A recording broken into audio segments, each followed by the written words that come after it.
I have a question for you tonight.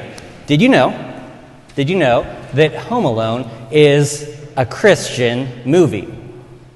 I didn't say Christmas movie, because it is a Christmas movie, and I guess you could say that all Christmas movies are technically Christian movies, because if Christ is in the name, then is it all Christian? I suppose so, but it's not that simple. You see, it goes deeper than that. And by the way, kids, if you don't know the movie Home Alone, just ask your parents. We watched it whenever we were your age. But Home Alone is a Christian movie because Jesus, or at least a Christ figure, shows up in the middle of it. His name is Old Man Marley. You see, he kind of seems like a scary guy, but he's not whenever you think about it. You see, we first meet Old Man Marley whenever he's out salting the earth. He's shoveling, he's salting, and Jesus said, you, speaking to his followers, you are the salt of the earth. And then later on, the next time that we meet Old Man Marley is in a store whenever he comes in, and it's clearly visible that Old Man Marley has wounds that go the entire way through his hands, on both sides of his hands. You know, another guy who had wounds on both sides of his hands? It's Jesus. You see, he was nailed to a cross through his hands. Now it's getting to be too much. Now you're thinking about it. All right, so Kevin was afraid of Old Man Marley, but admittedly, he had never met him. That is, until he went to church. People are still hearing stories about Jesus everywhere, but they tend to come here in order to meet him. Now, at the height of the movie, Kevin has been fighting all of these bad guys. Kevin, the young protagonist, and he's been trying to outsmart them. He's been trying to save himself, but all of a sudden he's cornered, and it seems like the bad guys have won. But who swoops in to save the day? None other than Old Man Marley. You see, we tend to think that we can save ourselves, but that's exactly whenever Jesus steps in and actually does it. And then, just to put a bow on things, at the very end of the film, there's been this theme that Old Man Marley is separated from his kids, but he's reunited with them at the end. He is reconciled to them. Reminds me a lot of Jesus, whose followers all deserted him, but after his resurrection, he is reconciled with them, even the ones who set him aside, even the ones who deserted him, and that includes, you guessed it, his family. So therefore, Home Alone is not only a Christmas movie, but also a Christian movie as well. Well, it's not about the where, it's about the what. It's not about where the inspiration comes from. It's about what the actual inspiration actually is. And so here it is. Jesus shows up in unexpected places, even when there's no room for him. If you don't learn anything else tonight, by the way, that's fine. It's more important to me that you feel something tonight. But if you don't learn anything else tonight, and you just want to learn one thing, know this, that Jesus shows up in unexpected places, even when there's no room for him, and maybe especially whenever there's no room for him. You see, we hear in the Christmas story that there was no room for them in the inn. There was no room for the Holy Family of Jesus, Mary, and Joseph in the inn. Now, for some, there's no room in the text. You might have heard that most translations of the Bible say there's something like there's no room in the guest room. Luke does use different words for inn versus guest room, like in the parable of the Good Samaritan. There's clearly an inn, a hotel, whereas what's being discussed here in the Christmas story is a guest room of a family home. You see, Joseph was to travel to his hometown with his family to be registered for taxation purposes by the occupying Roman government. And so they were surrounded by family. There just wasn't a suitable place for them in the guest room of the house. Instead, they needed to stay in the animals' room of the family home in the manger. Now, I've been thinking a lot about this concept of no room at the inn for a while. In fact, I just flipped through some of my old notes this week and found out that as early as April of not 2025, but 2024, I had jotted down some initial notes about this whole business about no room at the end. I've been thinking about this for a long time. That's about a year and a half ago. But about 6 months later, something else happened that I think added to that inspiration just a little bit. It's this interview from Out Magazine. Take a look. And Cynthia, we didn't touch on this, I don't think, in our discussion, but I've seen this week people are taking the lyrics of Defying Gravity and really holding space with that and feeling power in that. Would you touch on that moment in the film when Elphaba has been banished and yet she comes into her full power at that moment of the worst time? I didn't know that was happening. I've seen it, yeah. That's really powerful. Yeah. That's what I wanted. Yeah. I didn't know that was happening. Yeah, I didn't know that was happening either. That's kind of an awkward interview, right? And I mean this as no disrespect to the actors portrayed there. I mean, this is coming from a guy who, in the past, like let's say 13 months, has gone to both Wicked movies and even seen Cynthia Erivo in concert.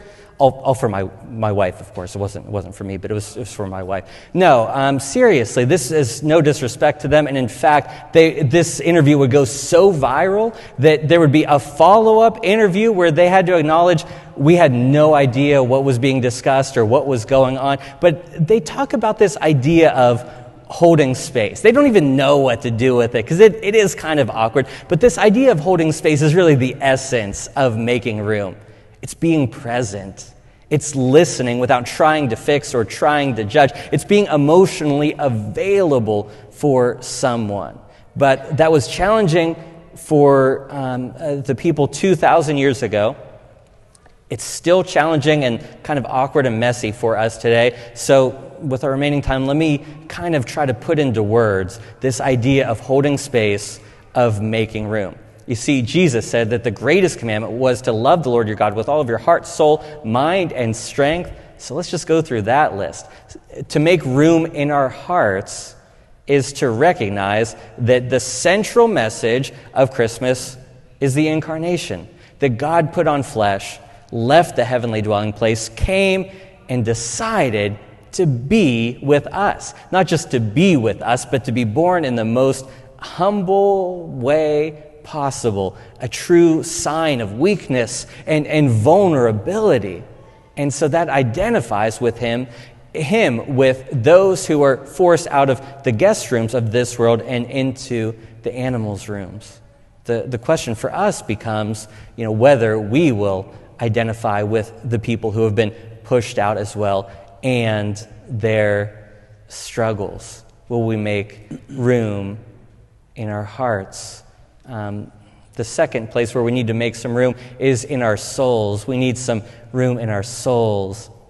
The founder of the denomination of which this particular church is a part used to ask the question, how is it with your soul? You see, he liked to go beyond the perfunctory greeting of how are you doing and get into deeper, weighty matters.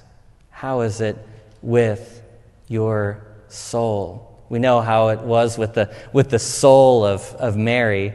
The Christmas story ends by noting that Mary treasured all of these things and pondered them. She didn't move on. She didn't just say, wow, angels, that was great. Now what's for dinner?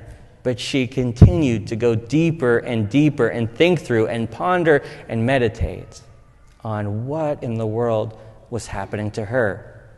The third place where we need more room is in our minds. And I get it. Jesus, a guy who predicted his own death and resurrection and actually followed through with it, that is too much for a lot of us to believe. We are rational, modern people. I understand that. And yet I am up here as someone who has taken more math and science courses than I care to admit. No, ministry was not the original plan. This was I suppose you could say, God's plan. I like to think that I'm pretty rational. I like to think that I think through things. and yet I'm still holding out hope that Jesus is exactly who he says he is. In fact, I'm doing much more than holding space for that concept. I'm staking it all on that, my entire life and reputation and career on Jesus being exactly who Jesus says he is. Fourth, room in our bodies. Room in our bodies. So, we are a very, very busy, frenzied people. We don't like to stop. We don't like to slow down. No time for sleep. Just give me more coffee. Whenever I was coming to this area, I asked my predecessor what the greatest spiritual condition of this community is, and do you know what he said? He said, busyness. Nobody has time for anything. Nobody has time to do the things that they know they need to do. Instead, it's just go to this activity, go to that one, keep on moving, keep on performing, keep on getting better, keep on advancing. And yet we read in the Christmas story that whenever the time came, Mary listened to her body, and she had that baby. She wasn't ready for it. Nobody was ready for it. They couldn't even find a suitable place to deliver the baby, but it still happened. It still happened. She still made room. So, 2,000 years later, we're still struggling with this concept of making room for Jesus, and yet my encouragement is very simple, maybe too simplistic. It's just simply to make room. I know, easier said than done, but whenever you think about it, in order to make room for something, you oftentimes need to subtract something else. So to make room in your hearts, we need to subtract the hate that has really just become a normalized part of our world. And to make room in our souls, we need to subtract the desire to move on and rationalize everything and make some room for going deeper and for holding out for something greater than we could ever think or imagine. And then to make room in our minds, we need to leave the scarcity of the mindset of scarcity for the mindset of abundance, from the mindset of this is impossible to the mindset of, well, it could be possible. And to make room in our bodies, we need to subtract some of the busyness so we can focus, so we can be. I'm not saying that any of this is easy. It's so incredibly far from an easy concept, and yet it's worth it. It's worth it to hold some space. It's worth it to make room. So my question for you tonight is, will you make room for Jesus tonight? And also, will you pray with me? Dear God, we thank you so much for gathering us here tonight out of our busy, busy holiday schedules with so much going on. You have brought us here for a special purpose tonight. Some of us know exactly what that is. Some of us are still searching for it, seeking it out. But we know that you know, Lord. You know why each and every single one of us is here. Some of us feel like we've been dragged here. Others couldn't wait to get here, to go to all the services. But Lord, you know our hearts. You know our souls. You know our minds. You know our bodies. You know exactly what we need. And so, God, tonight we pray that you would provide it, and that you would provide it in abundance. We pray this in the name of the one who came so that we could live life abundantly, your Son, Jesus Christ, who taught us to pray, saying, Our Father, who art in heaven, hallowed be thy name. Thy kingdom come, thy will be done, on earth as it is in heaven. Give us this day our daily bread, and forgive us our trespasses, as we forgive those who trespass against us. Lead us not into temptation, but deliver us from evil. For thine is the kingdom, and the power, and the glory, forever and ever. Amen.